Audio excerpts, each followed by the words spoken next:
sekarang ku hidup bagimu. Sekali lagi, sungguh sempurna. Sungguh sempurna kasih-Mu, oh Tuhan. Sungguh ajaib perbuatan-Mu, Yesus. Kau rela mati untuk menebus dosaku. Sekarang ku hidup bagimu. Ku ingin setia, ingin setia melayani-Mu Tuhan dengan segenap jiwa dan ragaku. Ku ingin selalu menyembah-Mu Yesus dengan segenap hatiku. Kita mulai dari awal. Sempurna kasih-Mu, oh Tuhan. Sungguh ajaib perbuatan-Mu, Yesus. Kau rela mati untuk menebus dosaku. Sekarang ku hidup bagimu. Sungguh sempurna, sungguh sempurna kasih-Mu, oh Tuhan. Sungguh ajaib perbuatan-Mu, Yesus. Kau rela mati untuk menebus dosaku. Sekarang ku hidup bagimu. Ku ingin setia, ku ingin setia melayani-Mu Tuhan dengan segenap jiwa dan ragaku.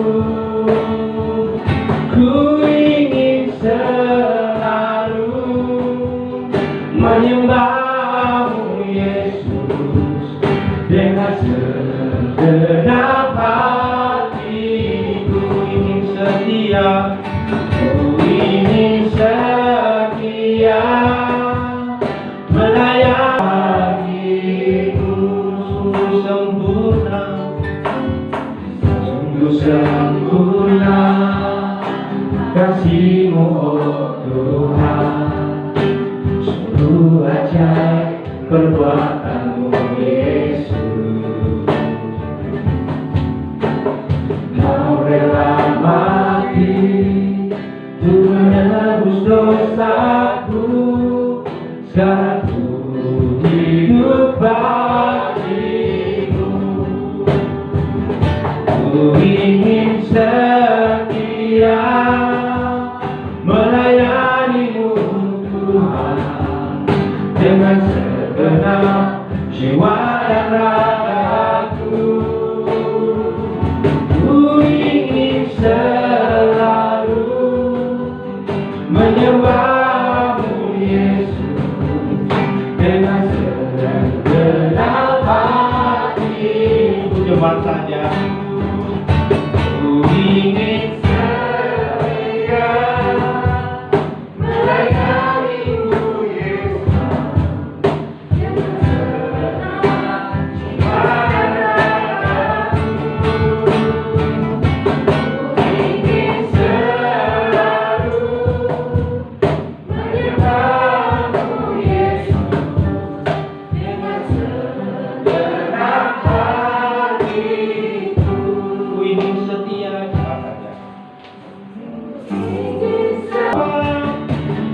Sembah Kau Tuhan, ku mengangkat tanganku. Selamanya Kau ajaib bagi. Mari kita angkat tangan kita. Sembah Kau Tuhan, ku mengangkat wajahku. Selamanya Kau hebat bagiku.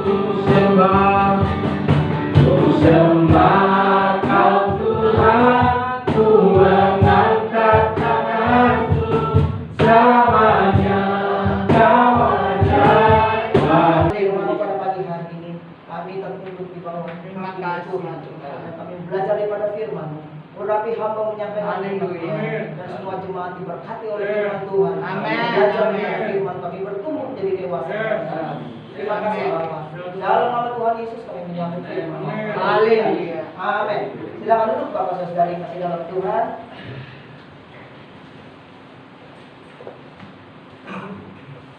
Pada pagi hari ini saya ingin menyampaikan firman Tuhan tentang berjalan di belakang Yesus.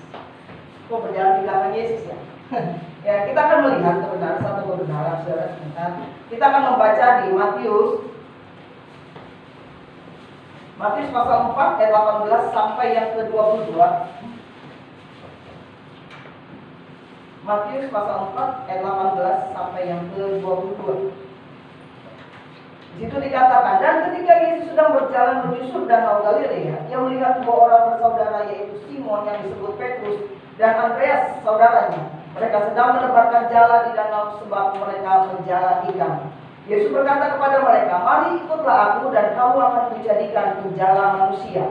Lalu mereka pun segera meninggalkan jalannya dan mengikuti dia. Dan setelah Yesus pergi dari sana, dilihatnya pula dua orang bersaudara, yaitu Yakobus anak Zebedeus dan Yohanes saudaranya bersama ayah mereka Zebedeus sedang membereskan jala di dalam perahu. Yesus memanggil mereka dan mereka segera meninggalkan perahu serta ayahnya lalu mengikuti dia. Nah saudara, mari ikutlah aku, ini kalimat singkat saudara. Ajakan Yesus telah mengubahkan hidup banyak orang.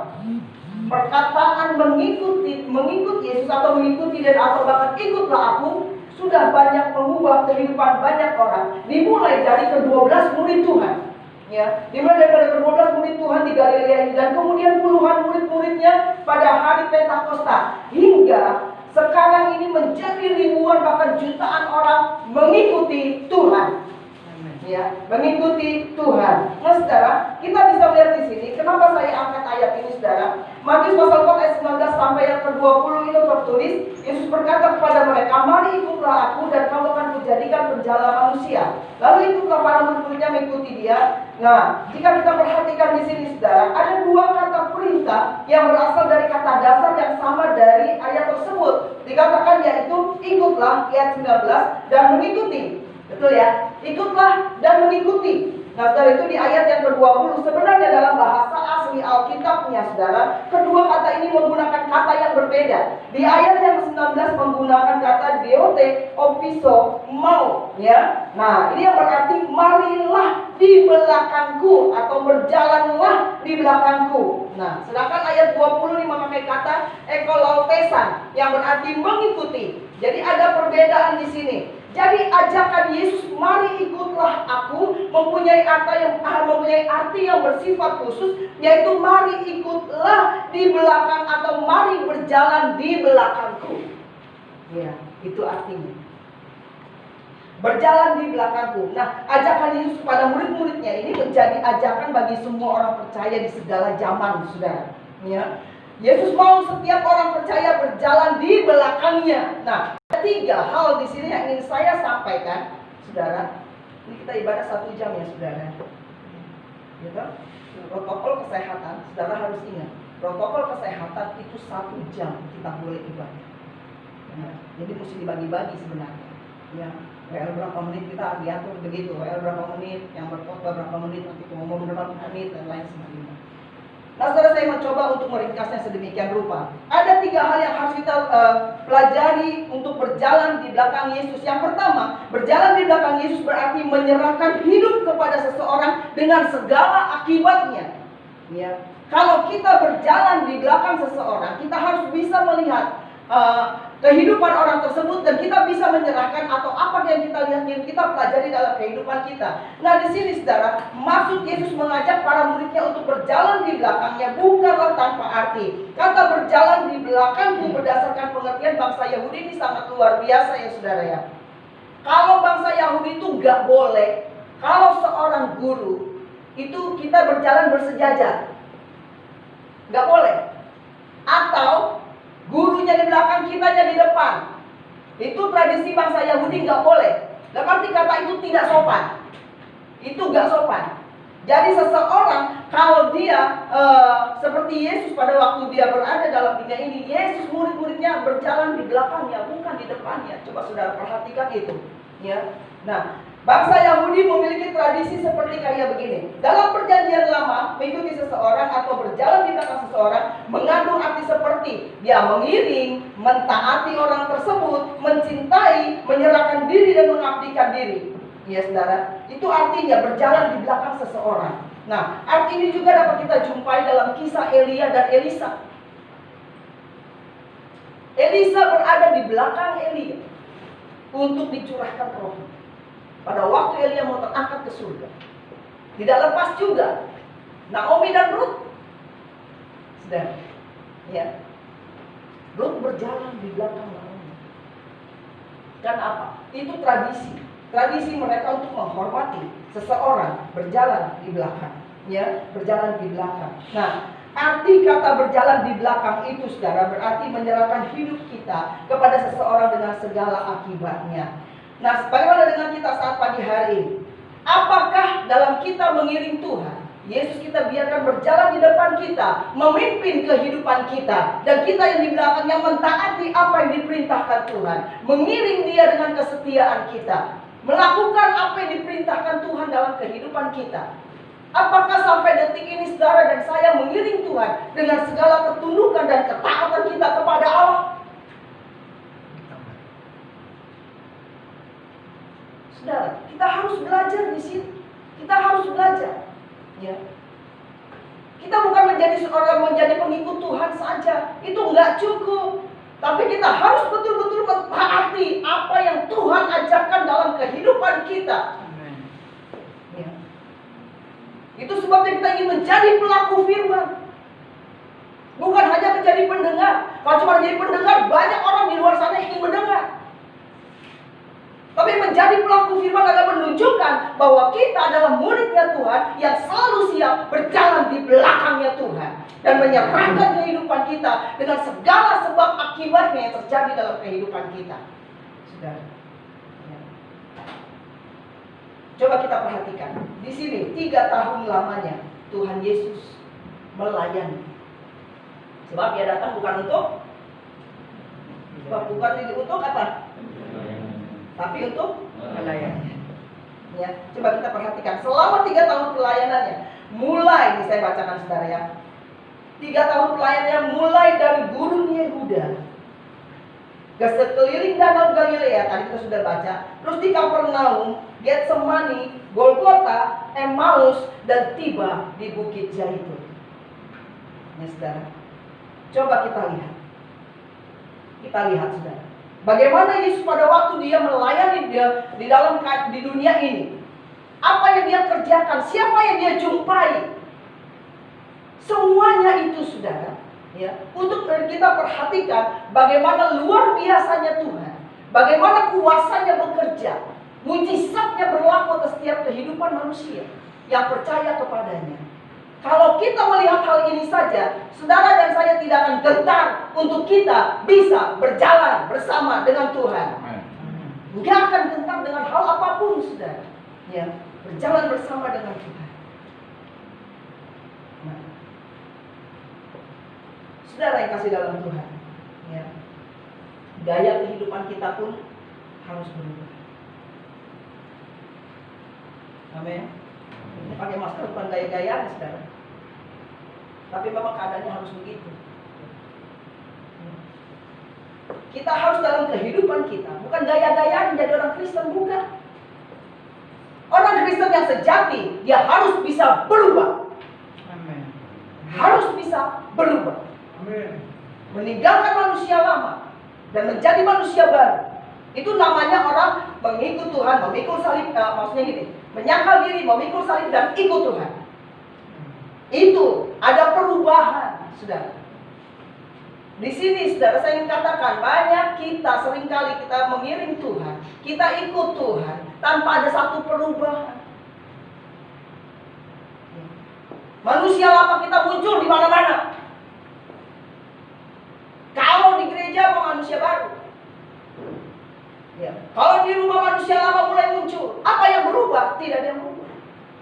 Tapi saya mau katakan orang yang ingin orang yang ingin hidupnya berjalan di belakang bersama dengan Tuhan, dia mencontoh Tuhan. Karakter Kristus ada dalam kehidupannya. Dia mau berubah setiap saat. Apa yang menjadi satu hal kebutuhan secara rohani, dia mau berubah. Berubah itu proses. Ya, berubah itu proses. Yang kedua, berjalan di belakang Yesus bukan satu tuntutan, melainkan ajakan. Ya, melainkan ajakan. Nah, saudara, Yesus tidak memaksa kita, saudara. Ia mau mengubah kita jika kita mau berubah. Dia akan memaksa kita untuk berubah. Tapi kalau kita mau berubah, Tuhan akan tolong kita untuk berubah. Amin. Ya. Tuhan akan tolong kita untuk berubah, saudara. Nah, ini yang harus kita pahami. Itulah anugerah, saudara. Anugerah adalah sebuah pemberian bagi orang yang mau menerimanya. Ya, yang mau menerimanya. Anugerah yang diberikan Yesus adalah agar kita dapat hidup dalam kebenaran dan kekudusan. Banyak orang yang selama ini tidak merasakan anugerah Tuhan. Hidupnya serampangan aja. Gak takut akan dosa. Jalani terus. Ya, menghalalkan segala cara. Yang penting hidup saya enak. Yang penting saya gak susah. Yang penting saya begini dan begitu. Saya mau katakan, saudara, ikut Tuhan, pikul salib. Ya. Ikut Tuhan itu salib. Waktu itu saya pernah memberitakan bahwa pikul salib itu adalah apa? Berkat. Ya, dalam kehidupan kita. Nah, saudara, kalau kita mau hidup dalam kebenaran dan kekudusan, Tuhan pasti akan memberkati kehidupan kita. Amin. Baik jasmani dan rohani. Karena Tuhan adalah kudus adanya. Dia adalah kebenaran itu sendiri. Dan dia tidak bisa berkompromi dengan sesuatu hal yang berdosa, saudara. Perhatikan itu. Ya. Jadi kita mau saat ini berjalan di belakang Tuhan, itu merupakan ajakan. Ya, untuk kita hidup kudus, untuk kita hidup dalam kebenaran. Nah, ini besok kita kemerdekaan, saudara. 17 Agustus tahun 45. Yang keberapa? Yang berapa? 75. Kemerdekaan yang ke-75. Betul nggak? 75. Ya. Merdeka dari penjajahan. Harusnya saat kita berjalan di belakang Tuhan, Yesus sudah memerdekakan kita. Dan dia mengajak kita saat ini untuk hidup merdeka dalam roh. Supaya kita hidup kudus dan benar di hadapan Tuhan. Amin. Saya ingin mengajak jemaat seperti ini. Kenapa, saudara? Karena ini dunia ini semakin hari semakin jahat, betul. Semakin hari semakin susah, betul. Ini baru pandemi aja begini udah heboh seluruh dunia. Betul ya? Krisis secara ekonomi mengglobal. Untungnya Indonesia baru 5 berapa gitu kemarin saya dengar. Ya, sedangkan dalam dunia itu sudah 17. Udah berada di bawah krisis ekonomi yang sesungguhnya. Ya. Udah heboh, saudara. Bagaimana kita mempersiapkan diri kita saat ini untuk kita nanti menerima atau menunggu kedatangan Tuhan yang kedua kali atau mau menjemput kehidupan kita? Bagaimana kalau kita tidak hidup kudus, kita tidak hidup benar? Bagaimana kita tidak menggunakan kehidupan ini dengan baik, saudara? Ya. Berjalan di belakang Tuhan, mengikut Yesus bukan hukuman atau sebuah beban, saudara. Bukan. Ya. Ketika kita dengan sepenuh hati mau mendengarkan dan mengikuti Dia dari belakang, Tuhan sedang memimpin kita dalam hidup penuh anugerah. Tuhan memimpin saudara dan saya hidup dalam penuh anugerah.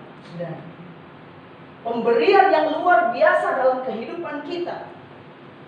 Nah, saudara, memang berjalan di belakang Yesus tidak mudah. Akan tetapi berjalan di belakangnya merupakan kasih karunia yang Tuhan berikan dalam kehidupan kita. Kita bisa mencontoh kehidupan Tuhan. Kita bisa melihat bagaimana Yesus melayani pada waktu di dunia ini selama 3 tahun. Luar biasa. Sudah. Dan kita mau belajar daripada Tuhan. Berjalan di belakang Tuhan. Ya, jalan. Yang ketiga, saudara, berjalan di belakang Yesus adalah mengarahkan seluruh hidup kita kepada Tuhan. Mengarahkan seluruh kehidupan kita kepada Tuhan. Nah, saudara, karena ada sebuah raja di daerah timur yang sangat bijaksana. Ya, suatu kali ada rakyatnya datang kepadanya. Ya, dia bilang begini. Orang itu meminta nasihat raja agar dia bisa lepas dari pencobaan hidup. Raja, engkau kan raja dan engkau bijaksana. Bagaimana caranya saya terlepas dari pencobaan hidup ini? Bagaimana raja? Waduh, ya. Lalu raja ini memberikan solusinya kepada dia. Ya. Raja ini memerintahkan hambanya ini untuk mengambil cangkir yang berisikan penuh dengan minyak. Ya. Dia bilang, kamu bawa ini sampai ke pintu gerbang yang jauh sana. Dan tidak boleh setetes pun kamu jatuhkan. Kalau kamu jatuhkan ini, kamu akan dipenggal kepalamu. Kamu akan menerima satu hukuman. Dia bilang gitu. Aduh, dia mencoba, saudara. Akhirnya dia bawa cangkir ini yang berisikan minyak terus, saudara. Ya. Dia bawa pelan-pelan, dia perhatikan cangkir ini goyang enggak, ya, jatuh enggak nih minyaknya, netes enggak. Kalau enggak, pala saya hilang. Ya, ini dia bawa pelan-pelan terus. Dia bawa, waduh, orang di dalam perjalanan itu banyak orang yang kenal dia, dipanggil dia diam aja, saudara. Yang dia diperhatikan apa? Cangkir, ya, yang berisikan minyak, ya. Segala sesuatu yang terjadi dia nggak pusing di sekeliling dia. Yang penting dia fokus kepada cangkir itu. Ya, dia bawa terus, dan akhirnya tibalah dia sampai di pintu gerbang kerajaan yang jauh itu. Dan dia lihat, wah, puji Tuhan, kalau bahasa kita ya, waduh, nggak ada minyak yang jatuh, ya.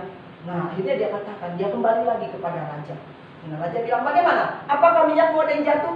Tidak, raja. Ya, tetes pun enggak raja. Kenapa bisa begitu? Dia bilang, rajanya ini, kenapa bisa begitu? Karena saya lihatin terus cangkirnya, raja. Kalau saya goyang-goyang sedikit, saya perhatikan, adakah yang netes minyak itu? Ya. Bagus. Ya, demikianlah kehidupan kita. Kalau kita fokus pada Tuhan, ya saudara, apapun yang terjadi dalam kehidupan kita, itu tidaklah membuat kita menjadi beban. Karena kita fokus kepada Tuhan, sumber segala sumber berkat, pertolongan, dan campur tangan. Amin. Memang masa pandemi ini luar biasa ya. Ekonomi memang luar biasa. Ya, puji-puji Tuhan juga. Kalau misalkan bekerja masih digaji, ya kan? Ini masuknya sip-sipan, dipotong cuma kalau lagi masuk. Uang makan kagak dapat, padahal sekarang ini gaji kecil, uang makan gede. Ya kan? Gaji potongin habis, gaji pokoknya lain. Ya.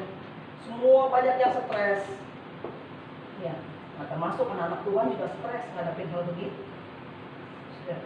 Semua, bukan saudara saja, bukan saya saja, tapi semua di seluruh dunia mengalami hal ini. Ini pencobaan, ya. Dan kita semua mengalami hal ini, saudara. Tapi kalau kita fokus kepada Tuhan, Tuhan kasih kekuatan kepada kita. Amin. Ya, Tuhan kasih memberikan kita ketenangan, saudara. Ya, solusi dalam kehidupan kita. Ya. Kalaupun kadang-kadang solusi kita nggak harapin begitu, ya kan? Tapi itu solusi yang Tuhan berikan. Kadang-kadang membuat kita, aduh Tuhan kok begini? Saudara. Berjalan di belakang Tuhan, mengarahkan seluruh hidup kita kepada Tuhan, saudara. Ketika kita berjalan di belakang Yesus, kita akan menghadapi banyak tantangan atau pencobaan di sekeliling kita. Saat kita belajar untuk mengasihi seseorang, contoh saudara, saat kita mengasihi seseorang, mau belajar mengasihi seseorang, orang lain bisa saja merendahkan kita. Ya. Jika kadang-kadang kita mulai tawar hati, bisa nggak saya mengasihi? Saat kita berusaha untuk hidup dalam kebenaran, dunia menolak kita, saudara, banyak menolak kita.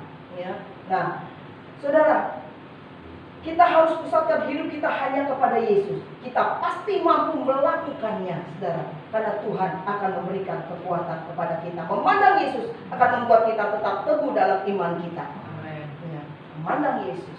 Nah, saudara, saat manusia bisa mengecewakan atau merugikan kita, jika kita memandang Yesus, kita belajar untuk mengasihi mereka tanpa peduli, tanpa syarat, saudara, apa yang mereka perbuat dalam kehidupan kita. Kita bisa mengampuni, merendahkan diri, dan menolong orang orang lain, membalas kejahatan dengan kebaikan. Kita mampu, memang susah. Tapi kalau kita mengiring Tuhan, kalau kita berjalan di belakangnya Tuhan, kita bisa mampu dan kita diberikan kekuatan yang baru oleh Tuhan untuk kita bisa melewatinya bersama. Sudah. Nah, saat ini apakah kita mau menjadi seorang murid yang mau berjalan di belakang Yesus? Jika kita mau senantiasa berjalan di belakang Yesus di dalam kehidupan ini, berarti kita siap untuk menyerahkan kehidupan kita sepenuhnya kepada Tuhan. Amin.